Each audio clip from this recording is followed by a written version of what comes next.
Très dommage qu'on attende pour rien. Puis si on voit que quelqu'un se connecte, je réexpliquerai peut-être de façon succincte ce que la personne, a manqué. Ah bah, je crois que voilà, il y a des personnes qui arrivent. Bonjour. Bonjour, Alors on allait, juste commencer. Donc on j'arrivais pas n'avait à me pas connecter. J'arrivais pas à me d'accord. connecter. Donc du coup, l'objectif là de la demi-heure, c'était de présenter l'espace du salarié sur le coffre-fort. Donc c'était orienté en 2 temps. La première partie sur comment activer son espace et la deuxième partie sur l'explication des différentes fonctionnalités, du coffre-fort. Donc juste à titre introductif, en fait, on explique que, en termes de coffre-fort, il va exister 2 plateformes. Une plateforme à destination des salariés qui s'appelle iDoc et une plateforme à destination des employeurs qui s'appelle DeskRH. Sur le principe, on va voir que le salarié sur son espace a de nombreuses fonctionnalités disponibles. Qu'il les utilise ou qu'il les utilise pas, en fait, ce n'est pas visible par l'employeur. La seule chose qu'un employeur peut voir sur l'espace, de son salarié, c'est est-ce qu'il a activé ou non l'espace et est-ce que le bulletin de paye a bien été mis à disposition. En dehors de ces 2 informations, du coup, l'employeur n'a pas d'autres, informations sur quelle est l'utilisation qu'on va en faire son salarié. Donc l'espace iDoc va permettre du coup d'accéder à ces bulletins de paye. À chaque fois qu'un bulletin de paye va être mis à disposition, le salarié va recevoir une notification sur son mail pour venir lui dire qu'un nouveau document a été mis à disposition. Il n'a pas besoin toutes les 2 minutes de se connecter pour savoir si son bulletin de paye est disponible. Tant qu'il a pas reçu le mail, c'est que son bulletin de paye n'est pas disponible. À partir du moment où il a reçu le mail, le bulletin de paye est disponible. En dehors de cette fonctionnalité de base, du coup, le site offre plusieurs, fonctionnalités supplémentaires. La première, ça va être de permettre d'archiver des documents sur le coffre-fort. Donc il est offert 10 gigas d'espace de stockage. Donc on peut scanner tous les documents qu'on souhaite, que ce soit des documents qui ont attrait à notre relation contractuelle avec notre employeur, que des documents qui n'ont rien à voir. Par exemple, on peut envisager de scanner sa carte d'identité, ou son permis de conduire parce que c'est des documents dont on a souvent, besoin quand on fait des démarches en ligne. Donc ça, le salarié choisit ce qu'il veut, il l'utilise ou il l'utilise pas à hauteur de 10 gigas ou pas. Enfin, c'est vraiment du facultatif pour lui. On peut également mettre en place ce qu'on appelle des collecteurs, c'est-à-dire des liens entre le coffre-fort et d'autres sites internet. L'exemple que j'ai mis là dans l'impression écran, c'est un site de fournisseur d'électricité ou le site des impôts, mais ça peut être aussi des sites d'e-commerce. Le principe, c'est que du coup, si j'ai mis en place le collecteur, dès qu'un document va être mis à disposition sur ce site internet, il va être dupliqué dans mon coffre-fort. Et la dernière fonctionnalité du coffre-fort permet aux salariés de partager des documents qui seraient contenus dans son coffre-fort avec des tiers. Par exemple, avec un banquier qui aurait besoin d'avoir accès aux 3 derniers bulletins de paye, bah, il paramètre, l'accès du banquier pour avoir accès à ces 3 bulletins de paye pendant le laps de temps qu'il souhaite. Le principe du coffre-fort, c'est que vous y avez accès où que vous soyez, dès lors que vous avez une connexion internet valide et que vous connaissez vos identifiants et vos mots de passe. Pareil, ces espaces, on dit qu'ils sont pérennes, c'est-à-dire que même si le salarié quitte l'entreprise, il continue à y avoir accès, puisque ces bulletins de paye, il doit pouvoir y accéder jusqu'à sa liquidation de pension de retraite. Donc, même si on change d'employeur, on continuera à avoir accès à son espace SIDOC. Donc concrètement, comment ça se passe? Nous, les employeurs nous ont donné une adresse mail, que ce soit une adresse mail personnelle ou professionnelle, peu nous importe. On nous a donné une adresse mail qui va vous permettre de vous envoyer un lien d'activation. Donc, quand vous allez recevoir ce lien d'activation, la première étape, c'est de cliquer du coup sur le lien qui est contenu dans ce mail, qui s'appelle idocperso.fr Activate. Ça vous permet d'arriver sur la page pour activer votre espace.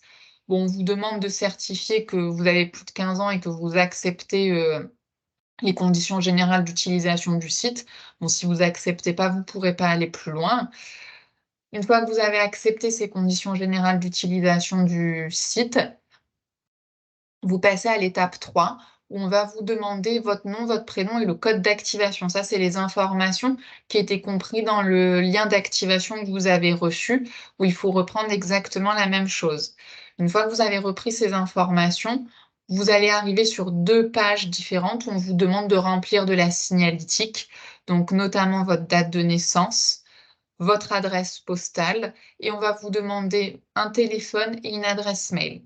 L'email qu'on demande, c'est le mail auquel vous souhaitez rattacher votre coffre-fort. Donc ça n'a aucun lien avec le mail sur lequel vous avez reçu la demande d'activation. Le principe du coffre-fort, c'est que comme c'est quelque chose qui vous est personnel, le principe normalement, c'est que vous devriez le rattacher à un mail personnel et pas un mail professionnel. Donc c'est pas parce que vous allez avoir reçu la demande d'activation sur votre mail professionnel qu'à cette étape, il faut forcément me mettre votre mail professionnel. Vous choisissez vraiment le mail que vous voulez, ça n'a pas de lien avec l'adresse mail sur laquelle vous aviez reçu le mail d'activation. Une fois que vous avez fait ça, du coup, il vous demande un identifiant, mais vous allez voir, ça reprend de facto l'adresse, mail, et il vous demande également de choisir un mot de passe, ainsi qu'une question secrète. La question secrète, ça va vous permettre de réactiver, un mot de passe si jamais pour X ou Y raison, vous avez oublié votre premier mot de passe, de façon automatique sans avoir accès, à l'assistance en ligne. Une fois que vous avez validé, votre compte est créé. C'est-à-dire que la prochaine fois que vous voudrez, vous accéder, au site, là, vous n'utiliserez plus le lien qui finit par activate à la fin, mais directement par login. Et là, du coup, on vous demandera votre identifiant et votre mot de passe pour accéder au site. Je reviens juste en arrière. Là, quand vous êtes à chaque fois sur les pages d'activation, tout en bas, il y a un point d'interrogation. Je ne sais pas si vous le voyez, en bas à droite. Ça vous permet, si à un moment donné, vous êtes bloqué dans le processus pour X ou Y raison, de faire un mail à l'assistance du site internet pour leur expliquer votre problème pour qu'ils vous le résolvent. Donc une fois que vous l'avez activé, que vous voulez vous connecter, vous allez vous connecter avec une page en 2 temps. C'est-à-dire, premier temps, on vous dit que vous pouvez vous identifier avec France Connect. Je vous expliquerai comment l'activer. Ou deuxième temps, avec votre mail et votre mot de passe spécifique au site internet. Si jamais pour X ou Y raison, vous vous étiez trompé, vous avez été directement sur cette page alors que vous n'aviez pas encore activé votre espace, vous voyez que tout en bas, on peut cliquer sur le lien pour arriver à la page où normalement il faut activer. Parce que si vous ne l'avez pas activé, vous ne pouvez pas accéder à votre espace. Une fois que vous l'avez activé, que vous êtes rentré dedans, vous arrivez à ce type de page de présentation. Donc sur la gauche, vous avez différents menus. On va y passer dessus. Et au milieu de la page, en fait, c'est un peu votre tableau de bord pour que vous sachiez où vous en êtes sur chaque thématique. Par exemple, là, on voit dans l'onglet à gauche, 0 partage actif, c'est-à-dire que mon salarié a partagé 0 document avec des tiers. Voilà, c'est juste une page de synthèse. Donc cette page de synthèse, vous y accédez avec le petit dossier tout en haut. Juste en dessous, vous avez un petit document. Le petit document, c'est là où vous allez retrouver tous les documents qui sont archivés sur votre coffre-fort. Donc aussi bien les bulletins de paye que votre employeur a envoyés dessus, mais aussi tous les documents que vous auriez décidé de scanner et d'archiver sur votre espace. Et comme je vous le disais, après, tous ces documents-là, nous, on peut, en tant qu'employeur, ou même nous, en tant que tiers ayant créé du coup les espaces, on ne peut pas savoir ce que vous avez archivé dedans. On n'y a pas accès. Donc, vous créez autant de catégories que vous souhaitez, hein. Vous cliquez sur Ajouter des catégories dans l'onglet orange. Ça vous crée toutes les catégories que vous souhaitez. Là, on a créé administrative, banque, course, mais vous créez celle que vous voulez avec le libellé que vous voulez. Et dans chaque catégorie, vous pouvez créer des dossiers. Et dans chaque dossier, ajouter des documents en cliquant sur Nouveau document. Tous les documents que vous auriez enregistrés vous-même, vous pouvez les supprimer si dans le futur vous voulez les supprimer parce que par exemple c'était votre carte d'identité, elle a changé, donc c'est pas utile de garder l'ancienne. Bah, tout au bout de la ligne, vous cliquez sur supprimer. Par contre, vous verrez que les bulletins de paie qu'on a enregistrés pour vous sur votre coffre-fort, vous ne pouvez pas les supprimer. C'est normal, c'est une sécurité informatique, vous n'avez pas les droits dessus. Est-ce que c'est à peu près clair pour vous à ce niveau-là? Tout à fait. Super.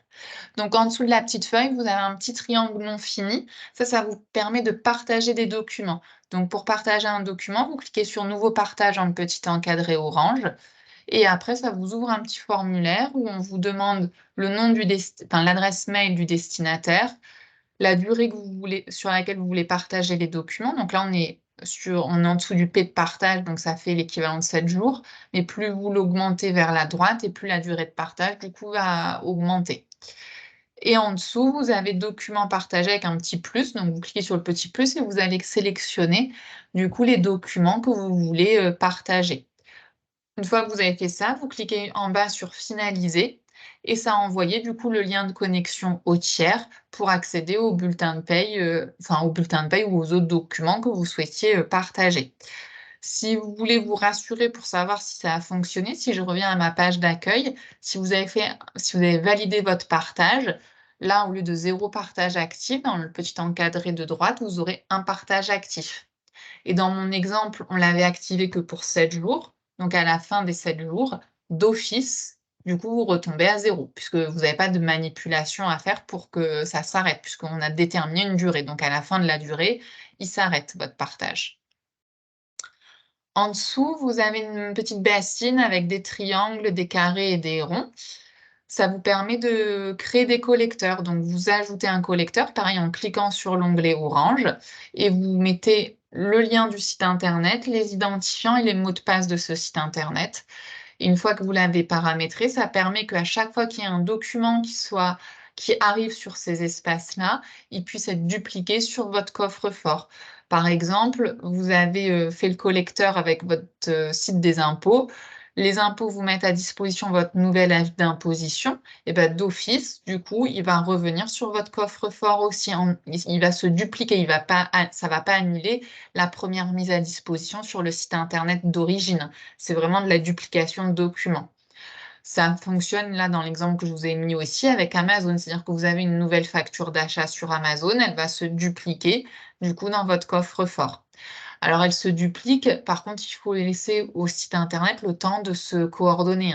Donc comme je le disais tout à l'heure, c'est pas parce qu'il y a un document qui est mis à disposition par Amazon à midi qu'à midi une, il est déjà sur votre coffre-fort. Il y a un petit peu de temps de latence quand même. Est-ce que c'est bon sur ça? Oui, ça va bien. Oui. Alors, ensuite, tout en bas, vous avez un petit point d'interrogation dans le menu de gauche. Ça vous permet d'avoir accès à une aide en ligne. Si vous ne savez pas à quoi correspond un petit onglet ou qu'il y a quelque chose que vous ne savez pas faire, bah, vous avez une petite aide en ligne que vous avez de disponible. L'aide en ligne, ça vous permet aussi d'avoir accès au formulaire de contact. Si jamais vous avez un problème là où, quand par exemple vous cliquez sur finaliser le partage, il ne se partage rien, vous voyez bien que ça reste à 0 partage et puis votre banquier vous dit bien qu'il ne reçoit pas de lien. Là, on est sur une problématique informatique. Donc, vous aurez beau lire l'aide en ligne, ça ne vous aidera pas parce qu'on a un problème d'utilisation informatique du site. Bah, vous pouvez contacter les équipes du site internet pour leur expliquer votre problème et pour qu'ils vous le résolvent. En aucun cas, votre employeur ou moi-même pouvons vous résoudre un problème technique puisque votre coffre-fort, il vous est personnel et personne, comme je vous disais, n'y a accès. Donc, si j'étais en capacité de prendre la main sur votre coffre-fort, en fait, vous n'auriez aucune sécurité puisque ça signifie que, de facto, je peux voir tout ce que vous faites sur votre coffre-fort, hein. Donc, ce qui est pas le cas. Donc voilà, si véritablement vous avez un problème technique, il y a vraiment que le site internet qui peut vous répondre et les équipes embauchées par ce site. Après, si vous êtes sur des questions d'utilisation générale et que l'aide en ligne, c'est pas très clair pour vous, si on est sur une question générale, ça, on peut y répondre puisque du coup, vous n'avez pas un problème technique, c'est juste comment utiliser le site. Donc, on sait l'utiliser, il n'y a pas de souci. Donc, en dessous du point d'interrogation, vous avez un petit bonhomme. Le petit bonhomme, vous avez 3 choses dedans. Le premier, service. Service, ça vous permet d'enregistrer tous vos logins et vos mots de passe de différents sites internet. Ça remplacerait par exemple votre petit calepin. Si vous en avez encore un avec tous vos mots de passe, bah, vous pouvez le numériser concrètement. Accord de dématérialisation, on voit une petite pastille verte. La petite passe verte, c'est-à-dire que vous avez accepté qu'on envoie vos bulletins de paie sur le coffre-fort. À n'importe quel moment, vous pouvez revenir sur votre décision. C'est-à-dire que vous nous dire, bah, j'arrête la dématérialisation de mes bulletins de paie. Je veux maintenant que vous me les transmettiez par papier. Et ben du coup, vous cliquez dessus et on vous demande juste un code de signature. Le code de signature, c'était le code d'activation de votre espace. Si vous ne le connaissez plus parce que vous n'avez pas gardé le mail, il n'y a rien de dramatique. Vous cliquez sur code de signature oublié et du coup, ça vous renvoie un nouveau code de signature sur votre adresse mail. Et quand vous aurez mis ce code de signature, vous cliquez sur désactiver, ça désactive la dématérialisation de votre bulletin de paie. On a l'information grâce à ce billet-là. Tout au-dessus, vous avez paramètres. Dans paramètres, vous avez plusieurs éléments. Vous avez déjà vos informations. Vos informations, vous allez retrouver votre adresse mail dessus. Cette adresse mail, il va falloir la faire évoluer au fil des années si jamais vous changez d'adresse mail. Puisque du coup, c'est le moyen qui vous permet de vous assurer qu'à terme, vous aurez toujours accès à votre coffre-fort. Parce que si vous avez besoin de contacter les services d'IDOC, si vous avez besoin de régénérer un code de signature, tout est à chaque fois envoyé sur votre adresse mail qui est liée à votre compte. Donc, si vous n'avez plus accès à cette adresse mail-là, vous allez vite vous retrouver embêté.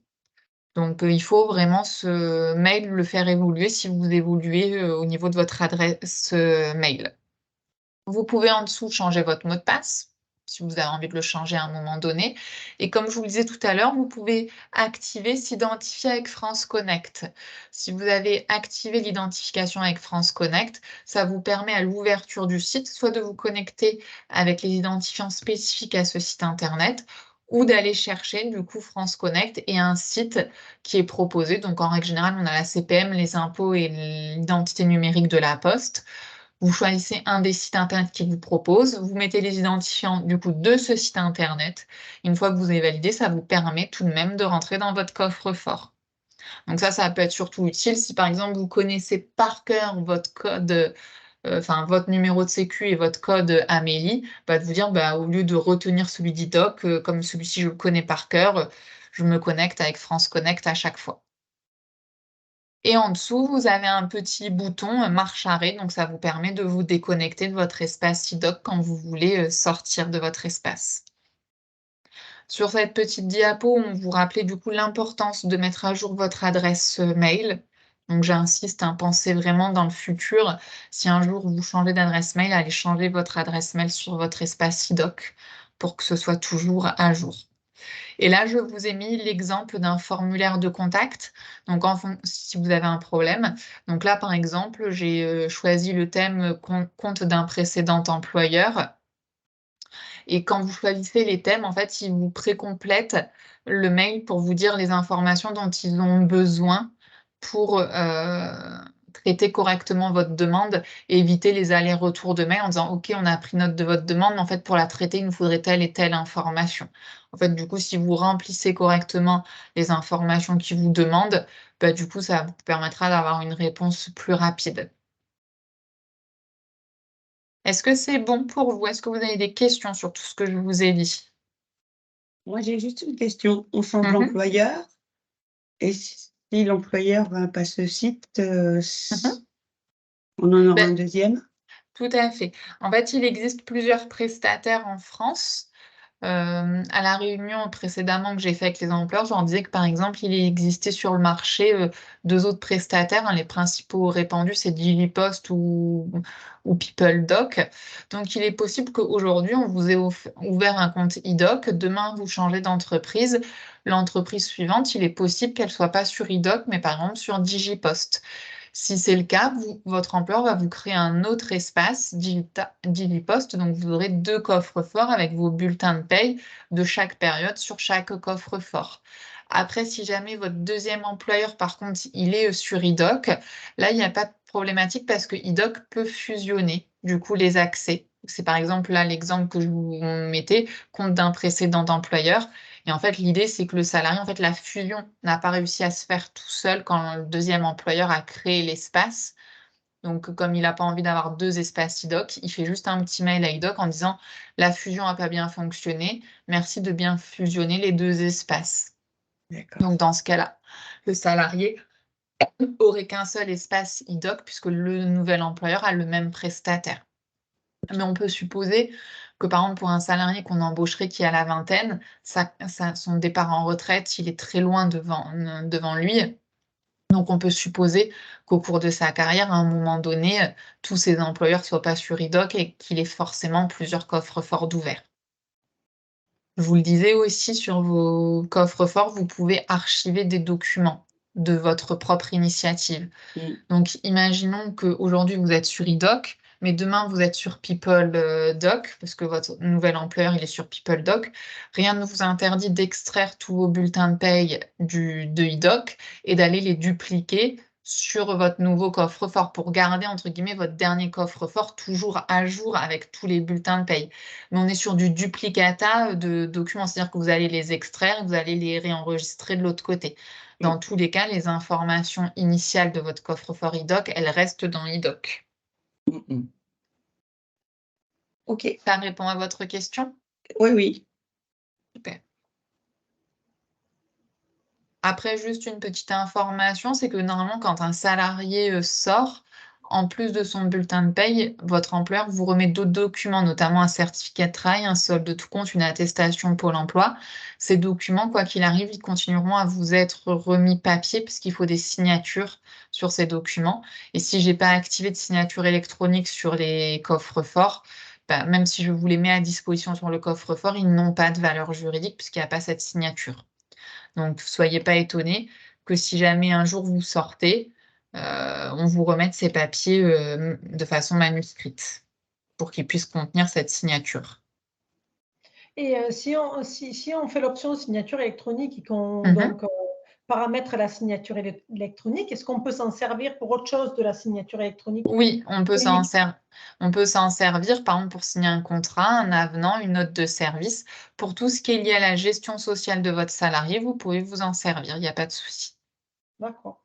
Donc dans la mesure où le salarié, lui aussi, il a sa signature électronique de paramétrer, ça Ah facilite bah les choses. ça, c'est pas le salarié qui décide. C'est-à-dire que l'employeur qui décide d'activer la signature électronique sur sa plateforme à lui, en fait, derrière, il va enregistrer le document qu'il veut faire signer électroniquement au salarié et ça part d'office sur son coffre-fort. En fait, si vous lui demandez de signer électroniquement un document, il a l'option pour signer électroniquement le document.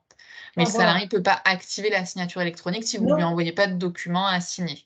oui, tout à fait. Mais si par exemple, on envoie le salarié, il habite loin et qu'il a Mmh. le coffre-fort, il a accepté le coffre-fort, Oui, il vous peut pouvez tous les recevoir faire signer électroniquement. et lui, il signe électroniquement aussi avec Oui. IDOC et il nous le renvoie. Bah, du coup, vous avez même pas besoin de vous le renvoyer parce que dès que ça va être signé, en fait, par les 2 parties, c'est accessible dans vos coffres-forts. À chacun, Ah il s'est d'accord, archivé dans vos coffres-forts. OK, c'est bien ça. C'est très Est-ce que pratique. vous aviez d'autres questions? Moi, Non, j'en ai pas. non, pour moi non plus, c'est bon. Bon, bah, du coup, je vais vous libérer et puis je vous enverrai, dès que j'ai la possibilité de le faire, le support que je vous ai présenté. Puis je vous enverrai également le lien, une fois que j'aurai fini de télécharger la vidéo pour, que vous puissiez, si vous aviez besoin, pour X ou Y raison, revoir une partie, pouvoir le revisionner. OK, Bien, merci. merci. Bonne journée, au revoir. Bonne Bonne journée, au revoir. continuation, au revoir.